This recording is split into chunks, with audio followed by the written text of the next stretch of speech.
stands on strength, tight tethers.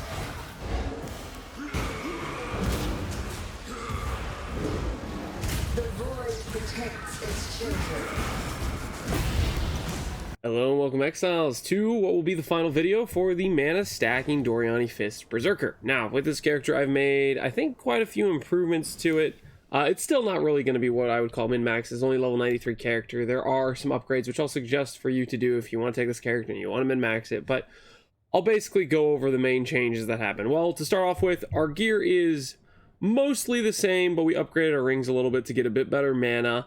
And also, the big change here is I stopped going for accuracy and I stopped forcing in precise technique. I think ultimately the build is best if you min-max it for precise technique, but I think in order to comfortably fit that accuracy in without spending too much passive points on the tree, I think you really kind of need the enchant for onslaught increased accuracy, which there was no way in hell I was going to go enchant that belt myself. I didn't want to run the labs. And frankly, if you want to pay somebody to enchant your belt, I think they charge like 10 divines or something. There's a pretty large fee on getting your belt enchanted. So that's not something I wanted to do. I think if you're min-maxing, you want to go ahead and get the percent accuracy while you have onslaught, because we basically always have onslaught with the lead by example notable. But it's not something I wanted to end up spending, so I didn't do that. But moral of the story is, if you want to min-max this build, you will be doing precise technique and you will be getting accuracy on your rings. Now, the main thing that changed besides the rings in terms of upgrade is I did this, which this is like, it's taking a character that's put together by trash can gear on trash can gear in terms of expense level and then attaching a Ferrari to it. It doesn't really make sense. I'll go over pretty simply why. You'll see here we're at 11,600 mana. The difference in the corrupted rare version and this is 400 mana. I got 400 mana by bricking this amulet, and this is an expensive craft to do. If you want to make this amulet, the base amulet is like 10 divines or something, or 12 divines, and it's on average a 1 in 4 to brick it. So I bought 4 of these amulets and I only bricked 1, and then I did not Eldritch, the special currency to recraft it for mana. Point is, I spent a hell of a lot of currency to make a very minimal upgrade, and even the difference between a regular Stranglegrass that's already corrupted, which this is like 2-3 divines, and then you use tainted oils to re-put on an annoyance you want, even at the bare minimum of this, if I was just going to use an Adziri's Foible, which is much cheaper even than that, I'm only losing 100 mana from a Stranglegrass. So the point is, I took a build that ultimately wasn't really that expensive altogether, and I attached a 50 divine expense because, I don't know, I was wasting money. We'll just put it that way. It was something fun to do, corrupt some amulets on Stream of Locust Corruption, try to make it have a fancy little Elder background, stuff like that. Point is, I'm just trying to point out, this character is not made or broken by whether or not I'm wearing an Adziri's Foible or I'm wearing something that cost me 50 divines to craft. It's the difference in about 500 mana. It's not going to make or break the build. Also, you technically get an upgrade in percent mana regen, right? If you cared about that. I'm not sure I really care about it personally. And also, you even have the possibility of getting a +1 curse Adziri's Foible, which ultimately would just be better damage, because then you could attach an Ellie weakness to your Battle Mage's Cry and have another -30 res on an enemy. Stuff like that does have value, right? Okay, so now that we got the elephant out of the room, which is what we're spending so much money on, the one other expense to this build that I know of that's a big expense is Progenesis. The build will play fine without it. You don't have to use Progenesis. Ultimately, this is just to help your tankiness out a little bit. For the most part, I don't really think this is necessary unless you start trying to do the harder high-end content. But this character really isn't going to be great for high-end Ubers, for example. I did Ubers yesterday on stream. You check the VODs.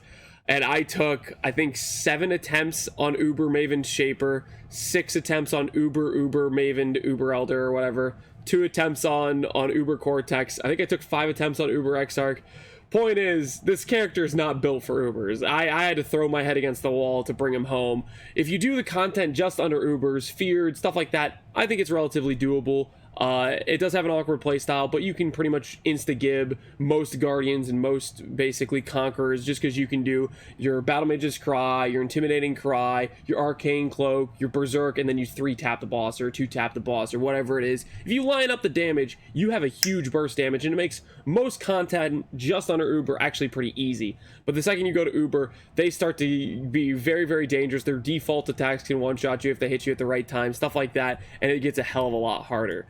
So anyways, overall, my recommendation for this character is if you're just putting together the cheap version, it's really solid for the low cost initial budget. Like Doryani's Fist is cheap, Worm's Molt is cheap, Fractured Mana Boots, that isn't necessarily going to be expensive. Getting a little bit better on the affixes will cost you maybe 3 divines if you go for like the movement speed, unveil, stuff like that. If you go like extra min-maxing, you don't really have to do that in my opinion. It's a bit overkill. And then just some rings where honestly the mana regen rate, and this is what I'm going to say about mana regen rate for this build, most of our mana sustain is via the leech. You'll see on our character sheet we only have 1200 mana regen. That is a fraction of our sustain for mana. If we're leeching for 36% of our mana pool, it's over 4,000 mana per second, and so mana regen rate is only about 20% of our sustain. So ultimately, you drop the mana regen rate from these rings, and all of a sudden these ring crafts become much like way more affordable. Like things you could snipe off trade for a couple chaos affordable, and the build will still function close to identically the same, close to pretty much the same. Anyway, so that goes over the idea of the character, or the cost of the character, and my recommendation, which is, hey, it's good on a budget. If you just have a low amount of currency, I can recommend it. It's going to be able to take you through to conquers, probably some invitations, but you're not going to be really having a good time on Ubers. And ultimately, if you want to min-max it, that's going to be something where you get a belted chant, you get precise technique, you can invest more into it and maybe take it to a point where it comfortably kills Ubers. But right now, I'm not really feeling like that's a recommendation I want to make. I think it's good for a certain level of content, and past that, it starts to fall off pretty hard because the cracks start to show in that if you're not just one tapping, you have to wait for your cycle to go back around to Arcane Cloak, to Battle Mage's Cry. You start to get into that awkwardness. You start to get to the point where the Ubers, they hit hard, they start to be one tapping you, and it starts to feel bad. Most other content, you don't notice it, but once you get to that level of content, then you really start to notice it, and it starts to shine through. All right, anyways, that is the short on where the character is financially. As for the playstyle of the character, how the character pretty much functions is our entire damage is built around this one button, Arcane Cloak. It, in combination with Indigon, in combination with Battle Mage's Cry, gives us a massive damage spike. Pretty much what happens is Arcane Cloak ends up spending around 80% of our mana. It spends around 9,000 mana. When it spends 9,000 mana, that adds roughly around 1,500 or something lightning damage to our Doryani's Fist, which like quadruples the base damage or something like that. It's a massive damage boost flat-wise. But also, with Indigon, we get another 200 goes into 9,000, what? 25 times or something, like 24 times, no, 20 times, I don't know, something around there. It goes into 9,000 20-ish something times. No, that's not even right. No, it goes in there 40 times. What am I saying? Yeah, 45 times. I can do math. 45 times. Point is, 45 times 24% gets you around 1,000% spell damage just when you click this, and it lasts 4 seconds. Then you multiply in Battle Mage's Cry with a Red Blade Banner, and you add in a bit of buff effect. We have about 40% buff effect here, and about 10% buff effect here. 50% buff effect means we're getting 225%-ish of our spell damage applied to our attacks. So that 1,000% spell damage is actually around 2,000% spell damage we get on clicking this button. So the difference in damage we deal when we're in that 4-second window of Arcane Cloak and Indigon, and we have Intimidating Cry and we have Battle Mage's Cry procced, we hit very, very hard. Most T16 bosses you can just one-shot. And the point is, you do these 3 things, you hit Berserk, and you go for a few taps, you get that 4-second window of just dealing hella damage, and most bosses you just insta-wipe, right? The grub is when you get to bosses that are tankier, aka Ubers, and stuff that's going to take more hits than just that.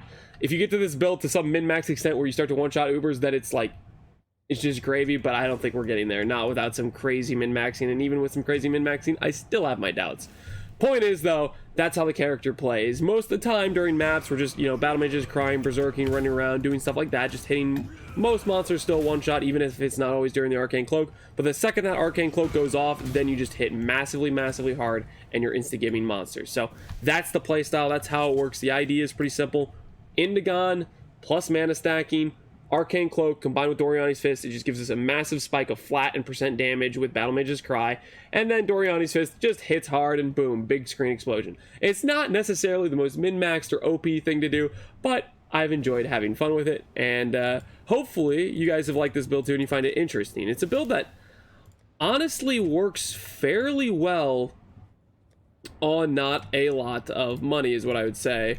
I'll go ahead and just run an alch map just to give the showcase of what the playstyle feels like while we're running it. and give you an idea of what we're what we're working with here and how I played the character.